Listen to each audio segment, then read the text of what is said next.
Hi, my name is Vivek Sawant, and in this brief, we will talk about investment in gold.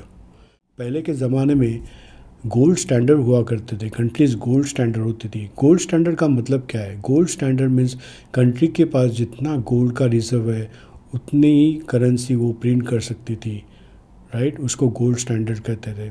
तो economist कहते हैं कि gold standard से क्या होता था कि इन्फ्लेशन कंट्रोल होता था, महंगाई नहीं बढ़ती थी, गवर्नमेंट कितने भी पैसे प्रिंट नहीं कर सकते थे, जितना आपके पास गोल्ड है उतने ही पैसे और करेंसीज इकोनॉमी में ला सकते थे। ये सब सारी चीज़ें थी। लेकिन 1931 में फर्स्ट टाइम यूके ने गोल्ड स्टैंडर्ड हटा दिया। आई थिंक 1933 में यूएस ने हटा दिया और 1970 में 71 में फुल गोल्ड स्टैंडर्ड हट गया। और बाकी सारे कंट्रीज़ में भी उसी दौरान 1930s के दौरान गोल्ड स्टैंडर्ड हटाया। तो गोल्ड स्टैंडर्ड हटाने से क्या हुआ कि जो कंट्रोल था गोल्ड और करेंसी का वो टूट गया, राइट? तो अभी मन मर्जी से गवर्नमेंट पैसा प्रिंट कर सकती है, अपना करेंसी प्रिंट कर सकती है। और जब करेंसी मैक्सिमम प्रिंट होता है तो क्या होता है? तो वो इकोनॉमिक्स का फंडा है कि too much money chasing few things. तो क्या होता है? बहुत इन्फ्लेशन होता है, तो बहुत सारा पैसा मार्केट में आ गया, इकोनॉमी आया, और जो चीज़ें वो तो सेम, तो क्या होगा? महंगा होगा। इतने सालों से गोल्ड है लेकिन गोल्ड परफॉर्म कर रहा है, राइट? गोल्ड बढ़ रहा है। और अभी आपने लेटली देखा होगा जो कोविड टाइम में सिचुएशन ख़राब थी तो गोल्ड ने कितना बड़ा अपसर्ज दिया, कितना बड़ा ऊपर चला गया। Gold is consider hedge against extreme fear. Hedge against extreme fear इसका मतलब है किसी कंट्री पे वॉर हो, या किसी कंट्री कर्जे में पूरी डूब चुकी हो, या किसी कंट्री का जो जो करेंसी है डिप्रिशिएट हो गया हो, तो वॉर इज सडन, किसी ने आके अटैक किया तो अनसर्टन हो जाएगा। तो उस टाइम में क्या होगा कि स्टॉक मार्केट धड़ाम करके गिरेगा, बहुत गिरेगा। लेकिन तब आपके पास गोल्ड रहेगा तो आपको आपको प्रोटेक्ट करेगा, क्योंकि गोल्ड जब ऐसे सब चीज़ों में जब चीज़ें आती है, जब जब इवेंट्स होते हैं तो गोल्ड ऊपर जाता है, बहुत ऊपर जाता है। तो हमेशा गोल्ड को इन्वेस्टमेंट के बजाय इकोनॉमिस्ट उसको हेज के हिसाब से देखते हैं, उसको प्रोटेक्शन के हिसाब से देखते हैं। उसको आप जब भी एक्सट्रीम कंडीशन हो तो आपको गोल्ड प्रोटेक्ट करता है। हमेशा कहते हैं कि आपके पोर्टफोलियो में 2% से लेकर 10% का गोल्ड होना चाहिए। लेकिन जब इंडिया में हम लोग काफ़ी सारे लोग ज्वेलरी में इन्वेस्ट करते हैं, राइट? क्योंकि शादी ब्याह में ज्वेलरी की ज़रूरत रहती है, तो इंडियंस लोगों के पास हमेशा गोल्ड में इन्वेस्टमेंट रहता ही है। तो अब हम देखते हैं कि कौन से टाइप से हम लोग गोल्ड में इन्वेस्ट कर सकते हैं। तो सबसे इजी तरीका है फिज़िकल गोल्ड। आपने सोना जाके ख़रीदा, उसमें भी अलग अलग टाइप के हैं। आप मिंटेड बार्स या गोल्ड कॉइन्स खरीद कर रख सकते हैं। जो मिंटेड बार रहते हैं वो रजिस्टर रहते हैं और टैम्पर प्रूफ रहते हैं, तो उसकी वैल्यू जैसे वो 24 कैरेट 999 और 995 में आते हैं, तो उसकी जो वैल्यू रहती है कोई इम्पैक्ट नहीं आता है। जैसे गोल्ड की प्राइस बढ़ेगी वैसे बढ़ते जाएगा। लेकिन उसमें भी थोड़ी दिक्कतें रहती है, वो हम लोग बात करेंगे। तो उसमें क्या रहता है कि जब उसका बाइंग प्राइस और सेलिंग प्राइस हमेशा कभी कभार अलग रहता है। जैसे आप किसी गोल्ड कंपनी से बार और कॉइन करते हैं, तो जब खरीदते हैं तो उसको तो आपको 100 रुपया देना पड़ता है। जब वही बार आप बेचने जाएंगे तो वो शायद 95 रुपीज़ ही आपको देगा, तो उसमें वो थोड़ी सी दिक्कत रहती है। तो वो हमेशा रहता है। दूसरी चीज़ है फिज़िकल गोल्ड में आप क्या कर सकते हैं, द कॉइल खरीद कर रख सकते हैं। तो उससे क्या फ़ायदा होता है, जब आप फ्यूचर में बेचने जाएंगे उसी ज्वेलर के पास तो हॉलमार्क रहेगा। तो हॉलमार्क में क्या रहता है कि उसका प्राइस डिफाइंड रहता है, वो स्टैंडर्ड्स रहते हैं। Hallmark is one of the standard, उसमें मिलावट नहीं होगी। तो वो जो उस टाइम पे जो गोल्ड का प्राइस रहेगा जो 23 कैरेट या 24 कैरेट का, तो उसका आपको पैसा मिल जाएगा। और इनकेस आपको उसी गोल्ड को कन्वर्ट करना है ज्वेलरी में, तो आप वो गोल्ड यूज़ कर सकते हैं और ज्वेलरी में कन्वर्ट कर सकते हैं। तीसरा तरीका ये है कि फ़िज़िकल गोल्ड में कि आप डायरेक्टली ज्वेलरी बना सकते हैं।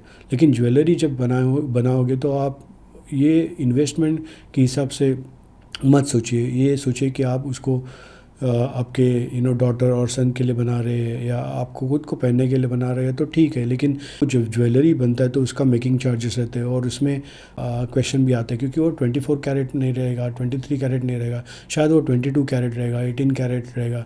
जब आप वो बेचने जाएंगे उसमें उसमें वेयर एंड टेयर आएगा, उसमें से उसका जो सपोज़ 10 ग्राम का हो शायद 8 ग्राम हो गया होगा, और मे भी उसमें थोड़ी सी अदर मेटल्स मिलाए ज्वेलरी को स्ट्रेंथन बनाने के लिए, तो उसको आपका पूरा बेनिफिट नहीं रहेगा। और ज्वेलर शायद आपको बोल भी सकता है भाई इसमें इतना सारी मिलावट है। हमेशा आपको इनकेस इन्वेस्टमेंट फिजिकल गोल्ड में करना है तो बेस्ट वे रहता है कि आप गोल्ड बार, मिंटेड बार जो सर्टिफाइड टैम्पर प्रूफ हो, या गोल्ड का इन्वेस्ट करो, इसमें काफ़ी अच्छी वैल्यू मिलती है आप जब सेल करने जाते हो। तो इसमें एक डिसएडवांटेज भी है। एक डिसएडवांटेज ये है कि आपको गोल्ड स्टोर करके रखना पड़ता है, राइट। मीन्स आपके इधर घर में आपको रखना पड़ेगा, नहीं तो बैंक लॉकर में या गोल्ड स्टोरेज कंपनी में आपको ये रखना पड़ेगा। क्योंकि क्या होता है कि जब आप इतना सारा गोल्ड रखते हो तो इसमें थ्रेट और जो चोरी का भी इंसिडेंट्स हो सकते हैं। तो आप क्या करते हैं कि बैंक के लॉकर में रखते हैं या गोल्ड स्टोरेज कंपनी में रखते हैं, तो उसमें क्या रहता है कि आपको हर साल उसकी फ़ीस देनी पड़ती है, तो वो एक डिसएडवांटेज रहता है जो फिज़िकल गोल्ड बाय करते हैं। सेकंड गोल्ड बाय करने का तरीका है gold ETF. Gold ETF is again the index ETF fund है, उसमें आपको एक्सपेंस रेशियो रहेगा, उसका एडमिनिस्ट्रेटिव फीस रहेगा। गोल्ड ईटीएफ में क्या करती है, जो कंपनी रहती है, जो ईटीएफ कंपनी रहती है, वो जितना आपका इन्वेस्टमेंट है उसी वैल्यू का गोल्ड वो परचेस करती है, ऐसे वो कहते हैं कि। लेकिन वो आपको फिज़िकल फॉर्मेट में गोल्ड नहीं मिलता है, वो तो सिर्फ पेपर फॉर्मेट में गोल्ड है आपके पास। लेकिन एडवांटेज ये है कि आप एक क्लिक में उसको सेल कर सकते हैं, बाय कर सकते हैं ऑनलाइन, राइट। तो आपको फिज़िकली जाके गोल्ड लेना नहीं पड़ेगा, उसको स्टोर करना नहीं पड़ेगा। लेकिन डिसएडवांटेज भी ये है कि आपको पता नहीं जो कंपनी से आप ईटीएफ ले रहे हैं तो वो रियली आपके जो पैसा गोल्ड में इन्वेस्ट कर रही है, कैसे पेपर दे रही है आपको, वो पता नहीं रहता है। और दूसरी चीज़, इनकेस सब लोग एक साथ गोल्ड निकालने के लिए और या ईटीएफ बेचने के लिए आ जाएंगे तो क्या करेंगे, तो कंपनी सबको पैसा दे पाएगी या नहीं, या कंपनी क्रैश हो जाएगी। तो ये भी बहुत बड़ा धोखा हो सकता है उसमें। तो इसलिए जब आप गोल्ड ईटीएफ बाय करते हैं तो आप मेक श्योर करो कि आप ज़्यादा उसमें इन्वेस्टमेंट करने से थोड़ा पोर्शन इसमें इन्वेस्ट किया करो, और most liquid type of ETF में पैसे लगाया करो। अभी ये लिक्विडिटी क्या रहता है, लिक्विडिटी मीन्स मैंने बोला था आपको, जिसमें ज़्यादा वॉल्यूम हो, ज़्यादा लोग हो परचेस कर रहे हो, बाय कर रहे हो, तो उसमें आप बाय करो। तो क्या होता है, जब आप सेल करने जाएंगे तो उसमें आपको बायर्स मिलेंगे। तो आपके पास इनकेस आपके पास लिक्विडिटी नहीं होगी उस फंड में, तो आप तो सेल करना चाहते हो लेकिन कोई बायर ही नहीं बाय करने के लिए, तो क्या करोगे, तो आप बाय नहीं कर पाओगे, राइट। तो ये दूसरी दिक्कत रहती है। तीसरी चीज़ रहती है कि आप गोल्ड के स्टॉक्स पे बाय कर सकते हैं। जैसे गोल्ड टाइप के स्टॉक्स रहते हैं जो गोल्ड में इन्वेस्ट करते हैं, वो स्टॉक्स रहते हैं, उसमें भी आप बाय कर सकते हो, तो वो भी अच्छा रहता है। लेकिन उसमें क्या रहता है, अगेन आपको इनिशियल ब्रोकरेज और जब एग्ज़िट टाइम ब्रोकरेज देना पड़ता है। फ़ायदा ये रहता है कि आप वन क्लिक में उसको बाय सेल कर सकते हो, वो फ़ायदा रहता है। चौथी चीज़ ये है कि आप गोल्ड माइनिंग कंपनी के स्टॉक्स में इन्वेस्ट कर सकते हो, राइट। सो जो गोल्ड माइनिंग कंपनीज रहती है, जो गोल्ड को खोद के निकालती है, उसको प्रोसेस करती है, और फिर ये जो मिंटिंग कंपनी उनको बेचती है, आपको डिविडेंड मिलता है। In case gold mining company dividend देती है, बायबैक होगा तो उसका फ़ायदा होगा उसमें। लेकिन दूसरा डिसएडवांटेज क्या रहता है कि जो गोल्ड माइनिंग कंपनी का परफॉर्मेंस डिपेंड रहता है, राइट। इनकेस वो गोल्ड माइनिंग कंपनी परफॉर्म नहीं कर रही तो आपका स्टॉक का प्राइस नहीं बढ़ेगा। गोल्ड माइनिंग के भी ऑपरेशन एक्सपेंसेस रहते हैं, जैसे कि लेबर ने स्ट्राइक कर दिया और काम बंद हो गया, तो उसमें उसका सेल्स एंड रेवेन्यू में इम्पैक्ट आएगा।